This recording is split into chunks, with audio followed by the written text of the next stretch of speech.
Mi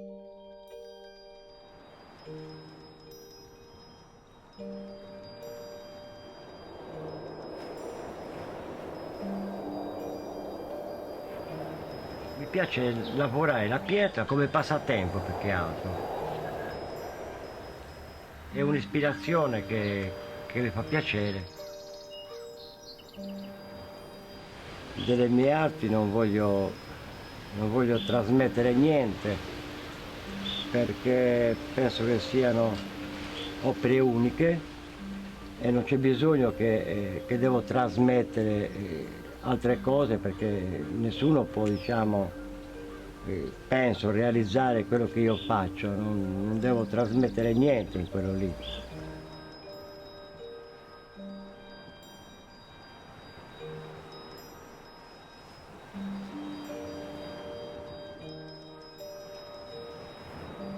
Le mie sculture possono rappresentare diverse divinità in genere, come egizi, civiltà romane e civiltà puniche, perché mi piace l'antichità di una volta. Io non ho imparato né scultura e non ho mai, diciamo, studiato scultura. Mi è venuta così la passione, dicono che ho una mano buona. Ogni opera che io faccio, io ci prendo passione e mi piace, non sono stati piaceri, è tutto un piacere per me fare tutte le sculture che ho fatto. Non è che le faccio di brutta voglia, le faccio con passione. Prima di scolpire facevo il tappezziere e poi mi è venuta la passione della scultura come artigiano della materia. Ho cominciato nel 1985 e piano piano mi è venuta questa passione qui di scolpire prima monete romane con i segni in base a diversi imperatori, e poi mi è venuta l'idea di cominciare i mezzi busti in pietra, tipo granito, basalto, eccetera, eccetera. Preferisco di più la pietra perché mi valorizza la scultura che faccio sull'antichità. Il marmo proprio non lo gradisco perché non mi dà le ombre giuste che io preferisco. Il legno invece mi posso divertire un po' perché essendo più maneggevole questo legno qui non è che posso scolpire quello che voglio, mi devo adattare alle forme del legno. In quel caso lì le sculture come visi e altre cose non le posso realizzare, solamente delle piccole cose come animali, piccole facettine, eccetera, eccetera, in base alla radica del legno che si comporta.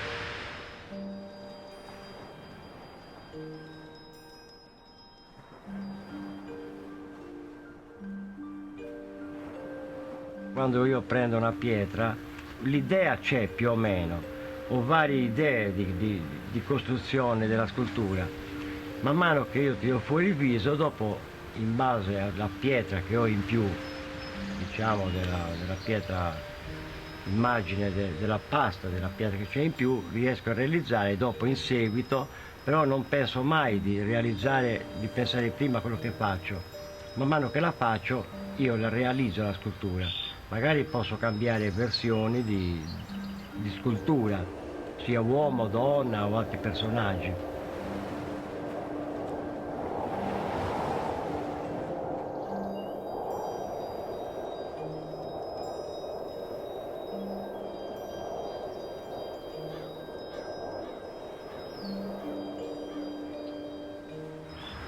Adesso io ho preso una pietra che mi hanno regalato, che hanno preso in spiaggia, questa pietra qua, no?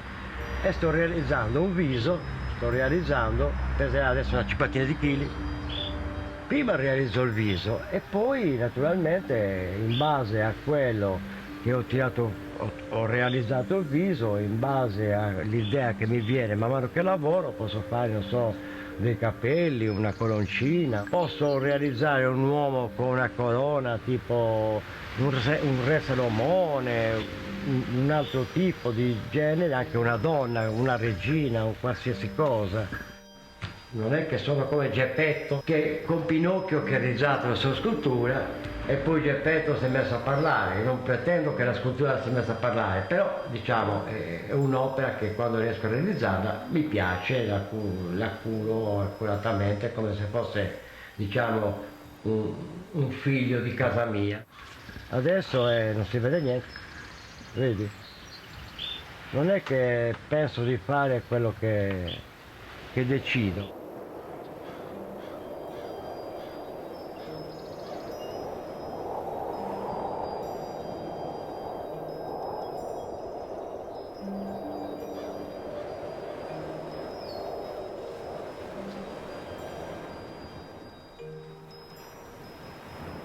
Per avere una fonte di guadagno, diciamo che nella zona del Sulcis Ecclesiente, se permetto parlando, non la considerano un lavoro di poter fare una fonte di guadagno di soldi, perché non è, diciamo, un territorio adatto per poter vendere certe cose. E allora mi sono permesso solamente di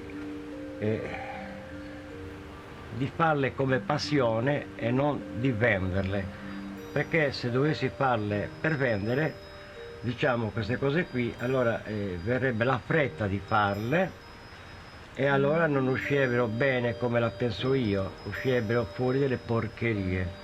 Uno che le fa per venderle, praticamente per me è una cosa che non vale niente, perché escono cose che c'è poco lavoro.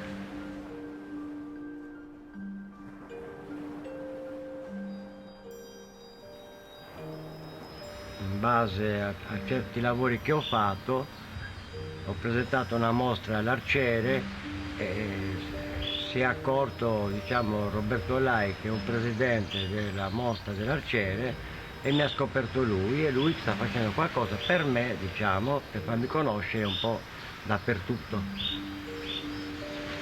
E per il momento io penso di non vendere le mie sculture, perché penso che un domani prendano un certo valore. Per il momento mi servono per farmi un po' di pubblicità più che altro.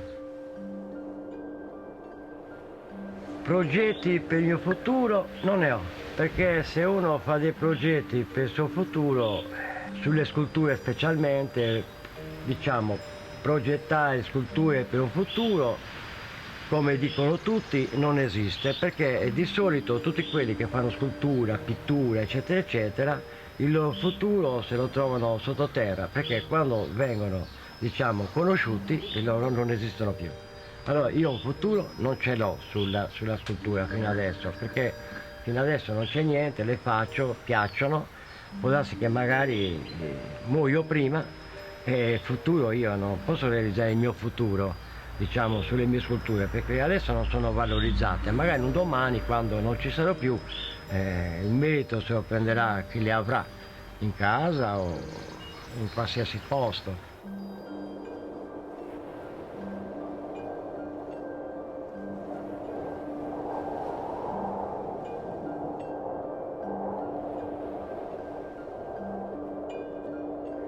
Il tempo io ce l'ho a mio piacimento, non è che mi devo obbligare io a me stesso di dire domani faccio una scultura e poi magari non riesco neanche a realizzarla. Se oggi la giornata mi sveglio diciamo, di buona salute e la mia mente mi dice voglio fare questo, lo faccio e poi, diciamo, la finisco a mio piacimento. Le mie sculture per me rappresentano un po' della mia vita più che altro, perché ci ho messo passione a farle e le faccio talmente con cuore queste mie sculture che quando le faccio penso che siano solo per me, le faccio per me personalmente. Poi agli altri giudicare, diciamo, che loro pensano che siano tutte belle, ma io non gli do tanta importanza, sono gli altri che mi dicono che sono belle, io le faccio per passione, per conto mio, non dico per conto mio che sono belle, lascio agli altri giudicare le mie sculture. Il futuro ancora per il momento è incerto.